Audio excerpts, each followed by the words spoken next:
নমস্কার, জয় শ্রীরাম, সুপ্রভাত সকলকেই। গতকাল রাতে বাংলাদেশ থেকে এক হুজুর ফোন করেছিলেন।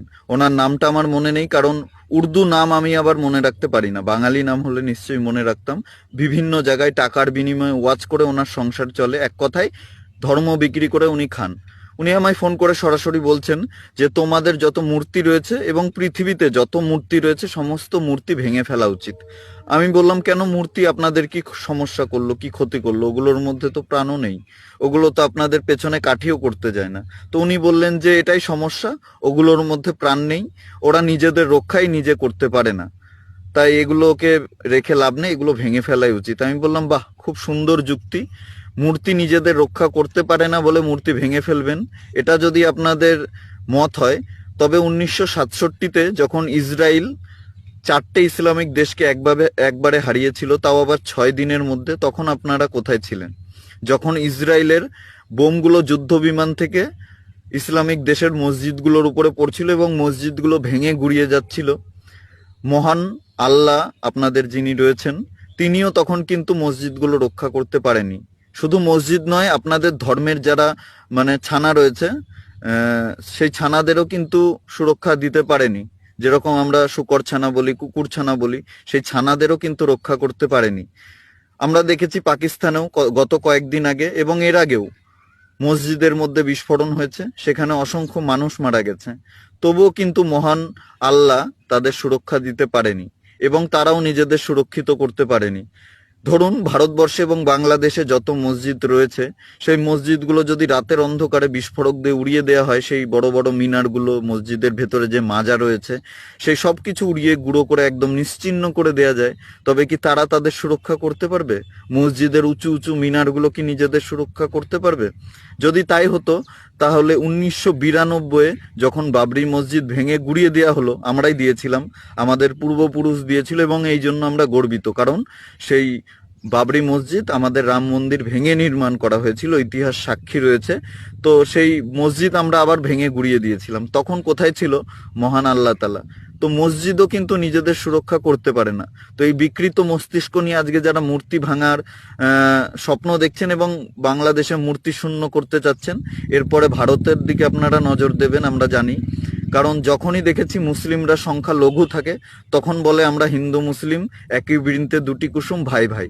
আর যখন ওরা সংখ্যা গুরু হয়ে যায়, তখন বলে যে ইসলামিক দেশ আমাদের চাই, ইসলামিক দেশ ছাড়া আমরা থাকতে পারি না, হিন্দু মুসলিম কখনো একসাথে থাকতে পারে না। আর যখন ওরা সংখ্যা লঘু থাকে, তখন বলে একই বৃন্তে দুটি কুসুম, হিন্দু মুসলমান। এটা আসলে একটা বোকা বানানোর সহজ পদ্ধতি। কারণ আমাদের দেশে আরো ধর্মের মানুষ রয়েছে, শিখ রয়েছে, ঈসাই রয়েছে, বৌদ্ধিস্ট রয়েছে, জৈন রয়েছে, পাঞ্জাবি রয়েছে, খ্রিস্টান রয়েছে। তো একই বৃন্তে দুটি কুসুম কেন হবে? সবার থেকে বড় প্রশ্ন। আর যারা রয়েছেন, তাদের কি আমরা ভাই মনে করব না, নাকি তারা আমাদের নয়নমণি না? ওই একটা ধর্মকেই স্পেসিফিক কেন বারবার বলা হচ্ছে যে ওদেরকেই নয়নমণি মনে করো, ওরা ছাড়া তোমাদের আর কোনো ভাই নেই, আর সব ধর্মের মানুষরা তোমাদের ভাই না, শুধুমাত্র ওই একটা ধর্মের মানুষই তোমাদের ভাই? এই যে একটা গুজব আমাদের ভিতরে ছোট থেকেই ঢুকিয়ে দেওয়া হচ্ছে, ইমপ্লিমেন্ট করে দেওয়া হচ্ছে, এটার জন্যই আমরা এই সেকুলারিজমের চশমা খুলে কখনো সত্যটাকে দেখতে পারি না। কিন্তু আমাদের এই চশমাটা খুলে দেখতে হবে সত্যটাকে। কারণ যখন যখন পৃথিবীতে ইসলামের উপরে আক্রমণ হয়েছে, মুসলিমদের উপরে আক্রমণ হয়েছে, সেটা বেশিরভাগটা মুসলিমরাই করেছে। তখন তাদের ওই ছানাপোনাকে কেউ কিন্তু রক্ষা করেনি, না তো মহান আল্লাহ রক্ষা করেছে, না তো নিজেদের সুরক্ষা তারা নিজেরা করতে পেরেছে। যেরকম ধরুন, সিরিয়াতে, ইরাকে, আফগানিস্তানে কারা মেরেছে মুসলিমদের? সেখানকার উগ্র যারা AK-47 নিয়ে উগ্রপন্থী মুসলিম রয়েছে, যারা আল্লাহু আকবার, নারায়ে তাকবীর, ঠিক আছে, এই ধরনের স্লোগান ব্যবহার করে AK-47 দিয়ে মানুষ খুন করে, আড়াই প্যাচে গলা কেটে হত্যা করে, তারাই কিন্তু মুসলিমদের হত্যা করেছে। এবং তাদের হাত থেকে কিন্তু মহান আল্লাহ সেই বাঁচাতে পারেনি, এবং তারা নিজেরাও রক্ষা পায়নি। তো তাদেরকে আপনি কি বলবেন? আপনারা কি বলবেন তাদেরকে?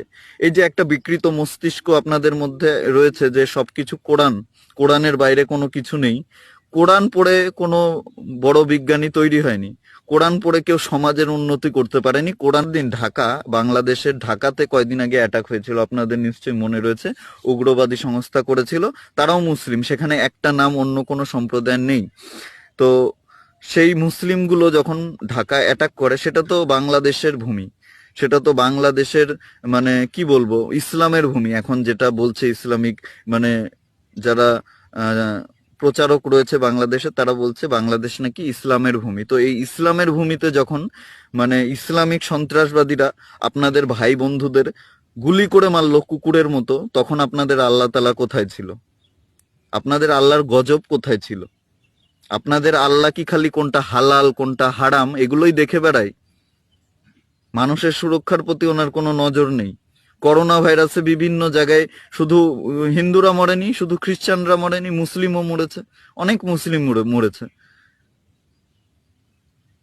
তো এই যে একটা চিন্তাধারা বিকৃত, এই বিকৃত চিন্তাধারার জন্যই আজকে আপনাদের গোটা বিশ্বে লাথি খেতে হয়। ফ্রান্সও আপনাদের ছিছি থুথু করছে, ফ্রান্সের নবীকে নিয়ে ব্যঙ্গচিত্র করা হচ্ছে, ওরা কিন্তু চাইনি করতে। যখনই একজন চিত্রটা একে হত্যা হয়েছে, তাকে খুন করা হয়েছে, তখন সবাই বলছে ঠিক আছে, একজনকে যখন মেরেছো আমরাও করবো, আমাদের মারো, সবাইকে মেরে দেখাও যদি দম থাকে। তো পারার ক্ষমতা নেই, কারণ আমরা জানি চীন, এই যে চীনের সম্পত্তি নিয়েই বাংলাদেশ আজকে লাফালাফি করে। চীনের পুরনো সেকেন্ড হ্যান্ড ফাইটার প্লেন যেগুলো থাকে সেগুলো নিয়ে আসে, চীনের যেগুলো পুরনো জাহাজ থাকে সেগুলো নিয়ে আসে, সাবমেরিন থাকে সেগুলো বাংলাদেশকে দেবে বলছে। তো এটা নিয়ে বাংলাদেশ লাফালাফি করে, বাংলাদেশের মুসলিমরা লাফালাফি করে, কিন্তু জানে না যে চীনে মুসলিমদের দাড়ি ধরে কেটে দেয়া হয়, চীনে মসজিদে লাউড স্পিকার বাজাতে দেওয়া হয় না, অসংখ্য মসজিদ চীনে মানে ভেঙে গুড়িয়ে দেওয়া হয়েছে, চীনে ইসলাম ধর্মের প্রচার নিষেধ, চীনে কোরআন মানে প্রকাশ্যে কোরআনের প্রচার করা নিষেধ। ঠিক আছে, তো এগুলোর বিরুদ্ধে ওদের কোনো বাপের ক্ষমতা নেই যে প্রতিবাদ করবে, কারণ চীন ওদের অবৈধ বাপ। চীনকে বাবা না ডাকলে তো শেখ হাসিনার যারা অবৈধ সন্তান রয়েছে তাদের ঘুম আসে না। অনেক সম্মান দিয়েছি বাংলাদেশের প্রজাতান্ত্রিক সরকারকে, গণতান্ত্রিক সরকারকে অনেক সম্মান দিতাম, ঠিক আছে, কিন্তু আর নয়, কারণ বাংলাদেশের হাতে, সরকারের হাতে আর বাংলাদেশের গ্রিপ নেই। বাংলাদেশটা যারা এইসব মৌলবী মৌলানা রয়েছে তাদের সারিয়াতেই চলবে এখন, সেটা আমরা পরিষ্কার বুঝতে পেরেছি। তাই বঙ্গবন্ধুর মূর্তি ভাঙচুর করা হয়েছে এবং এটাকে সমর্থনও করা হচ্ছে যে কোনো মূর্তি থাকবে না বাংলাদেশে।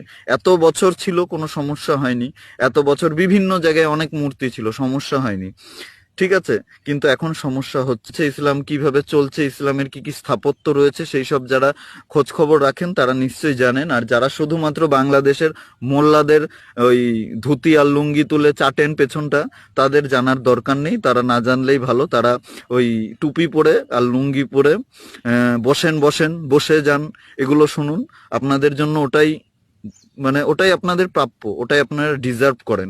এটাই বলতে চাই। সবাই খুব ভালো থাকুন, সুস্থ থাকুন, আশেপাশের খেয়াল রাখুন, আর ইসলামিক নামক একটা মানে বিকৃত মানসিকতা থেকে নিজেকে সুরক্ষিত রাখুন, এটাই বলতে চাই।